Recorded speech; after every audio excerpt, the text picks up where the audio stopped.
New day, new fittings. These are little bad boys that I wanted to get on the weekend but didn't have, but they're here. Time to secure them to the appropriate fitting. So this is the modified water mixer. You can see the excellent welding done by yours truly. This is a plug that was very kindly machined by Isaac. Thank you very much. The thread in here is a 1/8 BSP. This is a steel thing, stainless steel round bar that was it was turned and tapped and drilled, and then I secured it with some of this epoxy, so that's nice and sealed.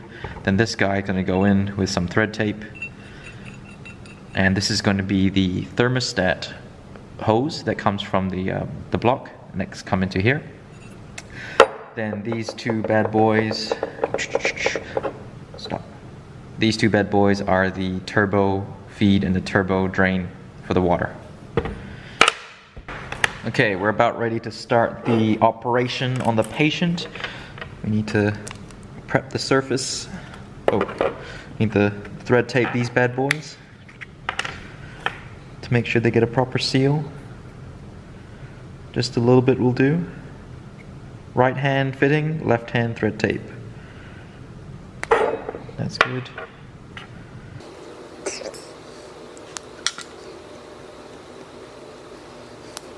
And that's it. Okay, next we are going to mix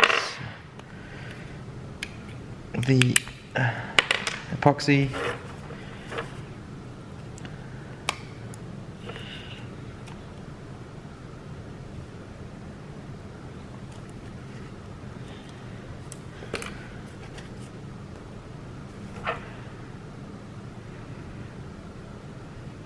Okay, that's good to go. Thread it in.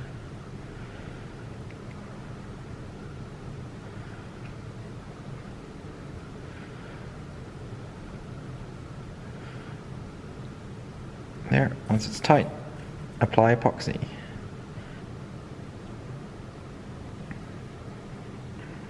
Okay, that's one done. Now repeat for the other three.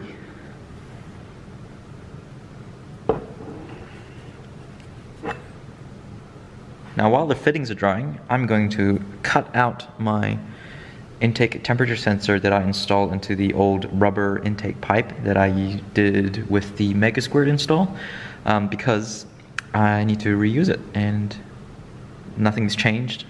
It's still running a map-based sensor. Hopefully I can cut that up, and I won't be using this anymore, so I don't really mind cutting this rubber boot off. Time to find the size of this tap, which I believe is 3/8 as well. Where's my tap? Is it the same as the oil? Yep, it looks the same.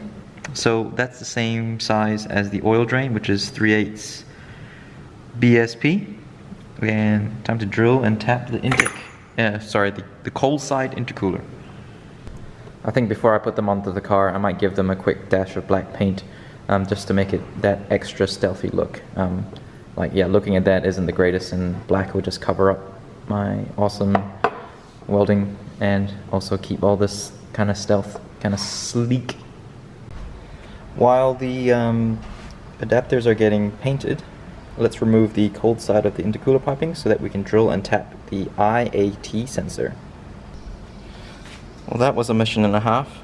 I needed to remove the blow-off valve from its mount over here because there was no way it was going to come out with all the old radiator upper hose and downstairs, so just got to remove everything. Now we're going to find a suitable place to tap the IAT sensor, ideally just after the intercooler, because that's where it will get the least amount of heat soak. But yeah, just gotta be aware of routing and wiring and stuff.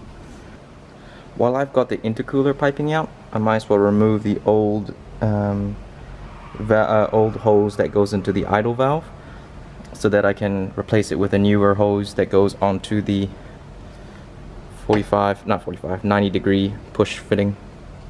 Okay, where I'm thinking of putting the temperature sensor is just in that corner there, right by the corner of the radiator. And the reason why is that I can snake the wiring up the middle and through between these two fans here, because that's where I got the fans coming in, and they can route all the way this way and then plug in back to where I had it before in the naturally aspirated setup. So I'm gonna mark that part of the intercooler piping and then drill, tap, and install. Okay, X marks the spot. Time to do it.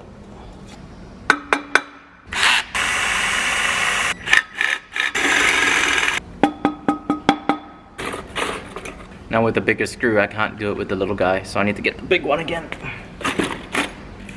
Alright, I'm back with the big boy. Don't want any swarf inside the engine.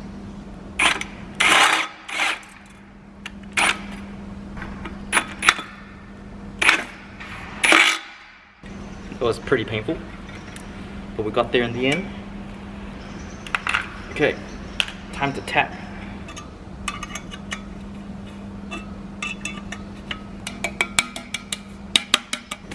Time to put in the temperature sensor, thread tape, and then we're gonna epoxy it to the intercooler piping as well. Look at these freshly painted fittings. It looks so hot. Still waiting for that to cure, but we can install these guys first because I don't have the gasket for this guy yet, and it's only gonna come tomorrow, Tuesday. Today is Monday. We're almost done, everyone. Almost done. Here's the first one going in. Hose clamp, adapter, hose clamp, hose clamp.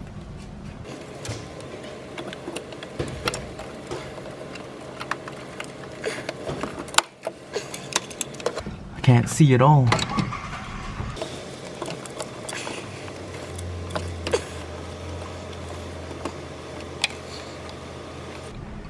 Alright, I'm gonna tighten the N1 first. That's one down, one more to go. Both heater core hoses are in. Now to do the turbo feed and drain.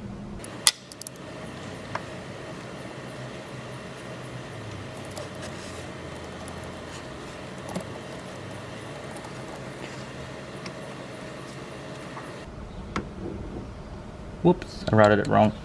The oil feed line is supposed to be on top of the water feed.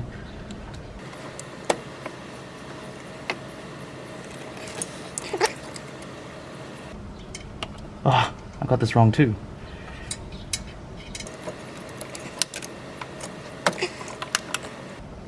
I might need to cut the water drain a bit shorter.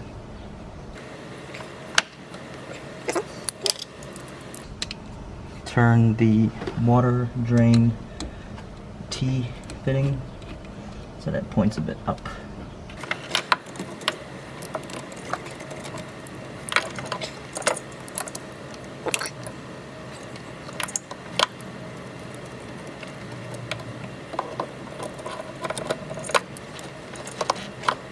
Cool, now to tighten all of them down. I've got some spare heater hose that I'm just going to use as a sacrificial cover for the oil line because I wrapped that around the dipstick. So I'm going to cut a bit of this, some straight, and just put it where they're touching just to give it some extra abrasion resistance. And there you can see my makeshift hose protection system. Got a hose clamp, the oil feed's got a 8mm silicone hose, and the dipstick also has got an 8mm silicone hose. So this guy isn't moving, but it's mobile enough to be a bit loose. So the next one, we're going to put back the intercooler piping and also try and fit the idle air system. So I've got to take this off and find out what kind of length and angle of pipe we need. The idle hose has been removed. Now I just gotta wait and find. I gotta buy the correct size from that black fitting down there up to that one there. The IAT's tapped, drilled, and mounted. Just gotta extend the wire now, and should be pretty good. As far as the cold side's concerned, that's pretty much it. Oh yes, and the blow-off valve needs to be attached to the throttle body. So, oh, where's the fitting? There we go. That underneath the radiator hose, that goes up onto here, and that's about it. Come with an update because I forgot yet another thing. The wastegate signal after the intercooler, there it is. I forgot to do it. I only did the intake air temperature sensor, but now drill, tap, JB weld that just underneath the blow-off valve. So as far as the intake is concerned, it is fully done. Removing this was a BITCH, but got there in the end. Just got to find out which couplers to remove and which hose clamps, and then it'll be getting out pretty sweet. So this side's all done. I still need to find a solution to the idle valve, but I think I may have found something. If you just check it out, this is the old OEM pipe that goes into the intake. So what I'm thinking of doing is putting it backwards and putting it like this, okay, and then it sort of bends across this way, facing the front of the car. Now if I were to get another OEM hose, but instead of going that way, I'll go upside down into my black fitting down there, and you can see that it kind of faces the same way, faces that way, whereas the previous one comes down and faces forward. So with a bit of trimming from here and maybe on this side, and then the same dude on here trimming it down, I think I'll be able to get it to work if I make a straight adapter. I think this is a 19 mil, so a straight 19 mil, and then another 2 hose clamps on this side on the straight, so it'll be straight this way and flipped around straight pointing that way, like that, bent upwards. There's going to be a lot of persuasion, but I think that's doable.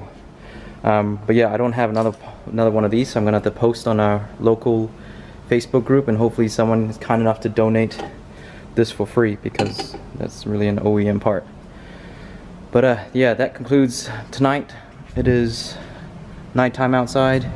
Today's Monday. Looks like we're going to be at it again.